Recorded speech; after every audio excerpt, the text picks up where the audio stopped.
bangun terpal saja. Yang penting ada rumah tempat penyimpanan buku menjadi perpustakaan. Tetapi setiap desa ada 10.000 di dalam rumah itu. Disiapkan rumah untuk 10.000 buku. Pertanyaan saya, di NTT ada 1.000 buku di desa setiap desa? Saya mau tanya, di desa ada 1.000 buku atau tidak? Perpustakaan 1.000 buku. Ya berarti kita tidak boleh bersaing dengan negara lain. Jadi kalau kita dimaki bodoh, kita terima saja. Karena pengetahuan itu datang dari dua sumbernya. Dari buku dan dari guru. Jadi sebenarnya yang kita ribut ke depan kepada pemerintah cuma dua ini. Kita tidak tertarik gedung. Pakai tenda boleh, pakai pohon boleh, pakai pinjam rumah ibadah boleh. Tetapi buku harus 10.000 ada di setiap desa. Baik dalam bahasa Maumere, bahasa Sika, bahasa Inggris, dan bahasa Indonesia. Tidak ada guru yang tidak bisa bahasa Inggris. Dan tidak ada murid ke depan yang tidak bisa bahasa Inggris. Wajib murid di seluruh pelosok Nusa Tenggara Timur di kolom manapun setiap hari berbicara bahasa Inggris minimum 4 dalam seminggu. Wajib berbahasa Inggris di dalam sekolah. Kita akan melawan dunia. Desain kita ini melawan dunia. Melawan dunia itu bukan bahasa pakai bahasa Sika, bahasa Ende, bahasa Timur. Bukan bahasa Inggris. Kalau bahasa Inggris, maka kita setiap hari dalam seminggu berbahasa Inggris. Pulang ke rumah berbahasa Inggris. Sendiri saja tidak apa-apa, omong sendiri. Tidak apa-apa.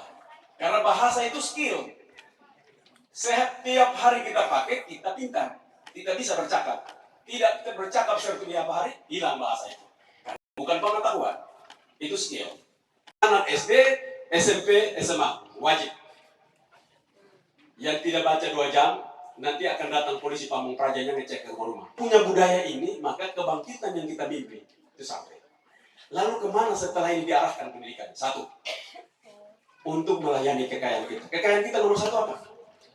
Kekayaan nomor 1 NTT adalah pulau-pulau yang indah dan budaya yang beragam dan indah.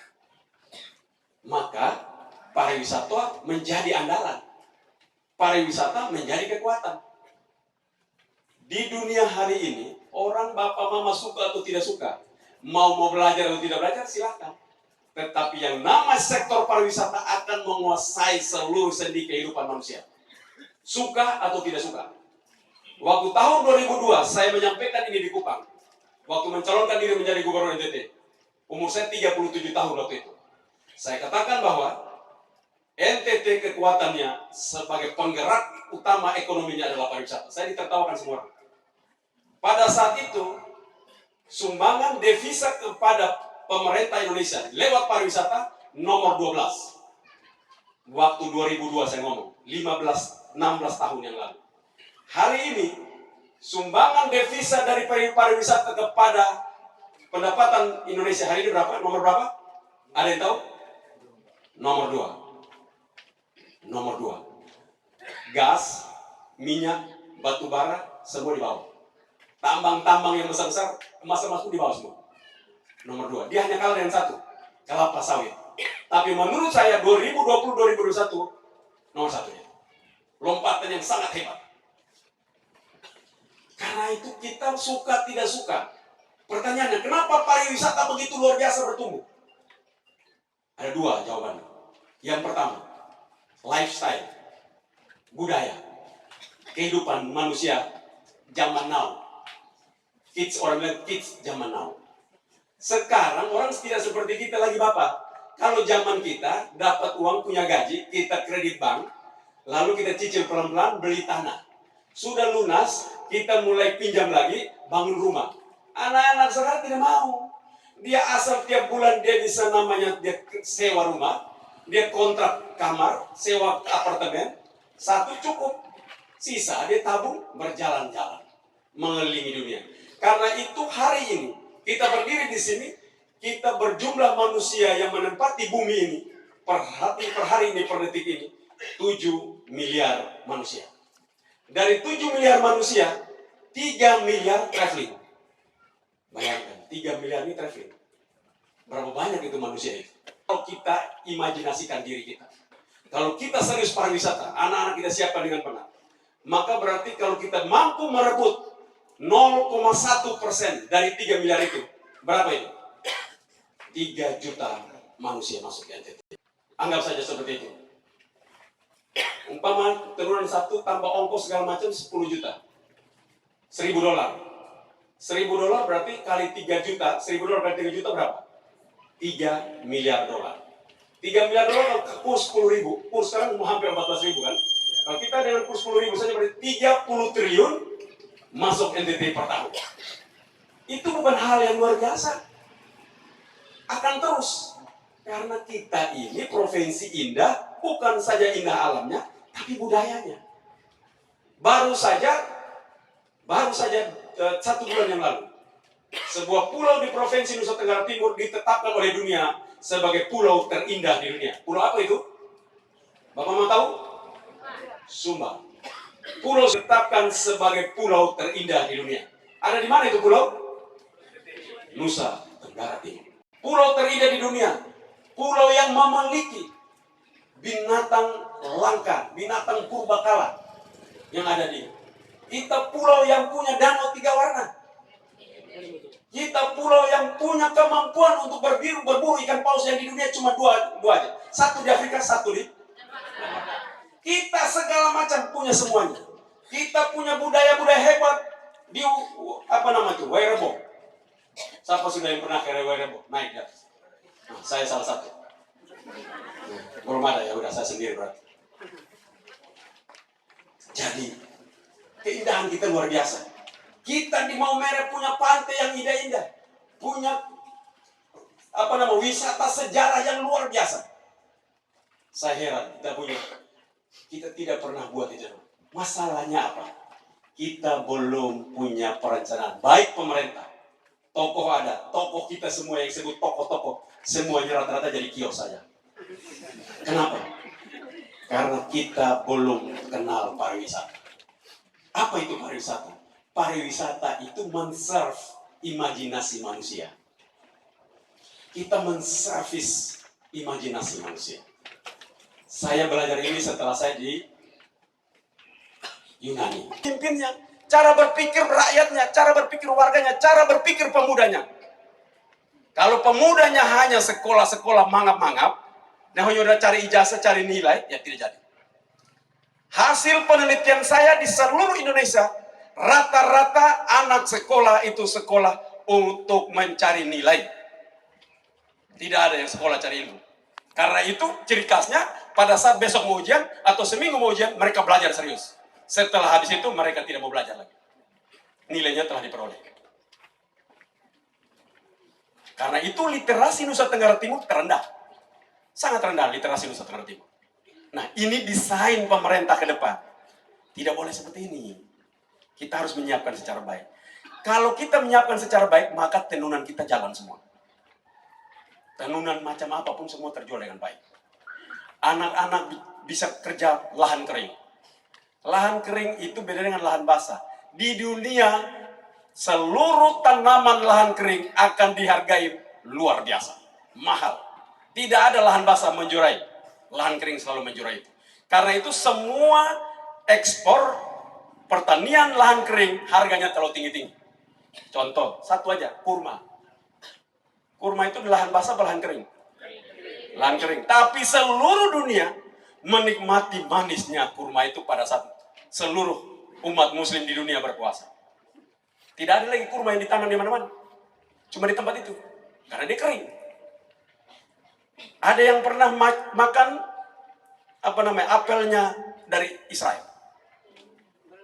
Oh, manis luar biasa. Kenapa? Lahan kering. Nah, karena itu NTT itu diberkati Tuhan. Tidak kasih kita lahan basah banyak. Lahan kering. 3 bulan hujan, 9 bulan panas. Supaya apa? Mineral tanah kita berbeda dengan mineral tanah basah. Mineral lahan kering itu berbeda. Buah lahan kering itu berbeda dengan buah lahan basah. Tanam singkong, tanam jagung, tanam apa saja di lahan kering, rasanya beda. Coba bapak mama tanam di lahan kering di Sika sini, cabai. Kita ambil cabai aja. Itu semangka. Yang pakai lahan kering ya, airnya terbatas, hujan tidak ada. Yang pakai lahan kering, netes saja, 15 detik selesai. Lalu makan, beda. Rasanya beda. Ambil benih ini, bawa ke Bekasi, tanam di Bekasi. Nah, rasanya beda. Mineral tanahnya berbeda. Jadi sebenarnya kita sekolah adalah bagaimana caranya? Sekolah untuk melayani lahan kering. Jangan sekolah yang lain. Sekolah untuk menjadi petani lahan kering. Karena itu cara sekolahnya, saya minta kepada Rektor Undana sekarang, khususnya pertanian lahan kering hanya 2 tahun mereka dalam kelas. Saya minta ke depan, kalau jadi gubernur, saya minta mereka cuma 2 tahun dalam kelas. Dia tanya saya, lalu sisanya? Sisanya di lapangan. Dia tahan hujan, dia tahan panas. Masuk jam 7 pagi, keluar jam 5 sore. Macam apa sarjana ini? Jangan sarjana ada dalam kelas, panas lari, hujan lari. Ini nggak ada beda sama kambing. Pernah lihat kambing? Kalau hujan lari atau bertahan? Nah, jadi kalau manusia yang jadi petani, lalu hujan lari, tidak beda dia dengan apa? Kambing. Nah, jadi Tuhan marah. Masa ini manusia kayak kambing? Marah Tuhan. Kita miskin bukan karena kita kekurangan, tapi kita tidak berperilaku untuk melayani alam kita. Dilatih untuk tahan panas dan tahan hujan. Datang, bertahan di situ. Panas bakar kita senyum. Kalau saya bertahan 1 hari di situ, nah anak muda harus lompat hilang tidak balik lagi. NTT, khususnya Laut Flores, adalah salah satu fishing ground dari 9 fishing ground di Indonesia. Di timur itu di mana saja?